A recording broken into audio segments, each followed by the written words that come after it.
या वर्तमान जगामध्ये सर्व काही सापडेल, पण स्वतःची चूक कधी सापडत नाही.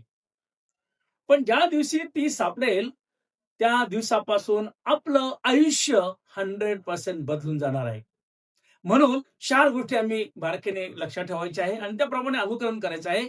नंबर 1, चालताना पाऊल, बोलताना शब्द, बघताना दृष्टी आणि ऐकताना आमचे कान, हे आम्ही सुरक्षित आणि चांगले आणि त्याची काळजी आम्ही घेतली पाहिजे. आम्ही काय करतो?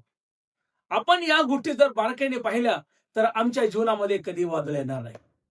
आणि म्हणून पवित्र बायबलमध्ये दावीद राजा स्तोत्र संहितामध्ये असं म्हणत आहे 32 आणि 5 मध्ये, मी आपले पाप तुझ्या जवळ कबूल केले, मी आपली अनीती लपवून ठेवली नाही, मी आपले अपराध परमेश्वराजवळ कबूल केले आणि म्हणालो, तेव्हा तू मला माझ्या दोषांची क्षमा केली. परमेश्वर आमच्या दोषांची अपराधाची क्षमा करणारा देव आहे.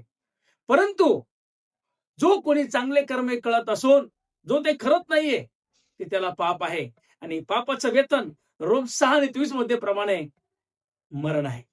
म्हणून आम्ही बोलताना, ऐकताना, चालताना आमचे शब्द, आमचे विचार सुरक्षित आणि चांगले जर ठेवले, तर नक्कीच आणि आम्ही आमची चूक परमेश्वरापुढे कबूल केली, तर आमच्या कुटुंबात, आमच्या जीवनात कधीही वादळ येणार नाही. Thank you. Praise the Lord.